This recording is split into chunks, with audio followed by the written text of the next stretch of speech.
I am Chelsey Benzel, and I work with coaches and healers to create an online business that they love so they can live and work from anywhere in the world. I'm also the host of the Soulpreneurs Society, a free Facebook group for female entrepreneurs.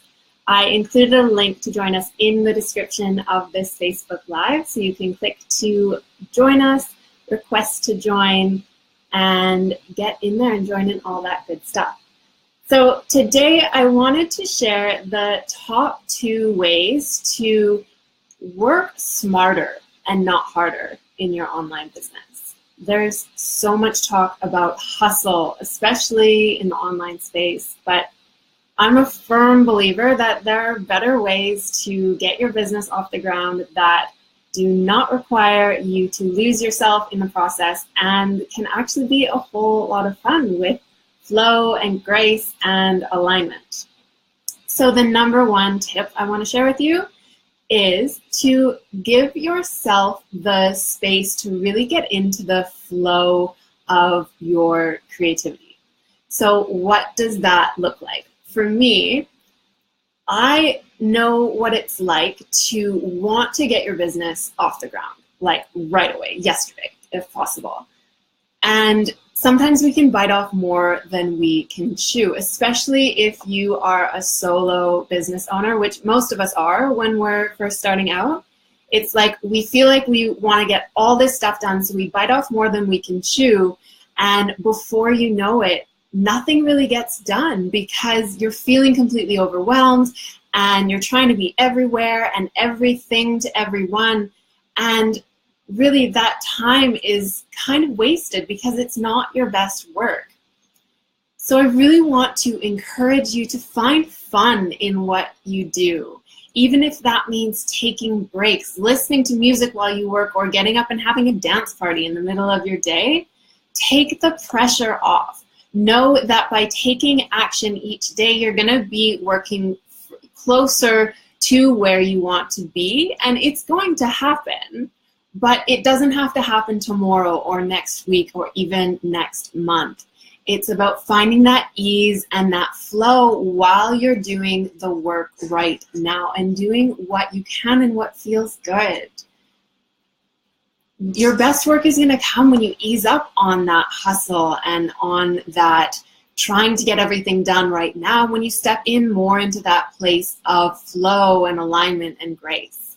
So for me, that looks like taking time out of my day for exercise or for self-care, maybe a bit of journaling, and other ways to really like clear the creative cobwebs. Some people really love coloring. Whatever speaks to you, to really take care of yourself, fill up your cup so that you can come back to your business and really feel good about the work that you're doing from a place of flow and alignment. Tip number 2 is to get organized with what you want to accomplish each day and tackle the hardest thing first. So it can be tempting to want to ease into your workday with something really easy and cruisy and, just like start off on a light note. But it doesn't always work, and it kind of backfires, because if you're avoiding something that you really don't want to do, and a way of avoiding that is by doing the easy stuff first so that you kind of work yourself up to that, all of that energy that you're spending avoiding that thing that you don't want to do, it often takes up more stress and more energy than it would to just actually go and face that thing head on. So prime example of this in my life recently was doing my taxes. So it's that time of year, and maybe you can relate. I was kind of putting it off. I didn't really want to do it. I thought it was going to be this big, huge task.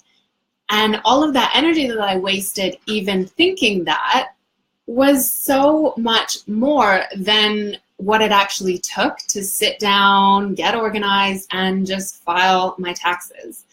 So lesson learned from that was just do the difficult thing first. And you'll find that by tackling that thing, by crossing that off your to-do list, especially first thing in your workday, you're going to be able to ride that wave because you're going to feel so accomplished that you can carry that forward into everything else that you do. So again, things don't feel like you're, struggling and fighting to get it done. You're working with that energy and flowing from that space, carrying that momentum with you for the rest of the day. So those are my top 2 tips, but I have a secret. There's actually a third tip that I find is even more powerful than these, that are going to help you get into that flow with less hustle. And like I said, I think it's even more important and more powerful, especially for you ladies. So this one is for you. I'm spilling the beans about it over in my Facebook group, the Soulpreneur Society, to help you tap into your cycle to actually get more done with more alignment and more flow. There's ways that you can use your cycle, use the moon cycle to access your productivity, your creativity. And there's times of the month when maybe you shouldn't be asking so much of yourself in the first place. So I'm going to be sharing all the ins and outs of that in my Facebook group, the Soulpreneur Society. So if you want to learn the best way to work smarter and not harder, tap into your creativity with more flow and more alignment, come on over. I have a video waiting for you there. And I'm so excited to share this with you because I don't think there's a lot of people talking about this, especially when it comes to business. So click the link in the description for this Facebook Live, and I will approve your request to join so you can come and check out that video and stop the hustle once and for all. Thanks so much for watching, and I'll see you over in my group.